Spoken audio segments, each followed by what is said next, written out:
సాధారణంగా ఒక cinema hero ఫంక్షన్లో మరో హీరో నినాదాలు వినిపించడం మనం చూస్తుంటాం. ఈ ట్రెండ్ ప్రస్తుతం రాజకీయాలకు అంటుకుంది.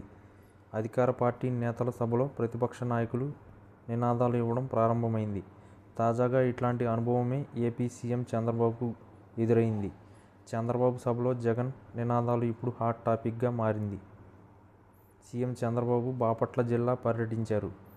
చిన్నగంజం మండలం కొత్త గొల్లపాలెంలో పలు అభివృద్ధి కార్యక్రమాలను ఆయన ప్రారంభించారు. అనంతరం నిర్వహించిన ప్రజావేదిక సభలో చంద్రబాబు ప్రసంగిస్తుండగా ఓ యువకుడు అకస్మాత్తుగా జై జగన్ జై జగన్ అంటూ నినాదాలు చేశాడు.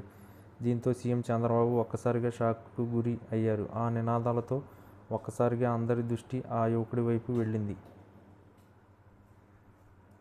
దీంతో మొదట చంద్రబాబు ఆగ్రహించారు. ఆ తర్వాత తన రాజకీయ చాతురత, సమయస్ఫూర్తితో వ్యవహరించారు. ఒకవైపు నవ్వుతూనే ఆ యువకుడికి చురకలంటించారు. ఇప్పుడు ఒక కుర్రాడొచ్చాడు. అతను ఏ గ్రామం నుంచి వచ్చాడో తెలియదు. అతనికి కడుపు నొప్పి ఉంటే డాక్టర్ దగ్గరకు వెళ్ళాలి. వేరే ఏదైనా బాధ ఉంటే నా దగ్గరకు రావాలి.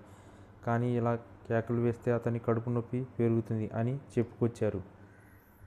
తన రాజకీయ జీవితంలో ఇట్లాంటి సందర్భాలు ఎన్నో చూశానన్నారు. 43 ఏళ్లుగా రాజకీయాల్లో ఉన్నానని ఎవరైనా నిలదీయాలనుకుంటే గౌరవంగా వచ్చి తనను చెప్పాలని, అలా అయితే సమస్య పరిష్కారం కోసం కృషి చేస్తానని స్పష్టం చేశారు. చంద్రబాబు సమయస్ఫూర్తికి సభలోని వాళ్లంతా చప్పట్లు కొట్టారు.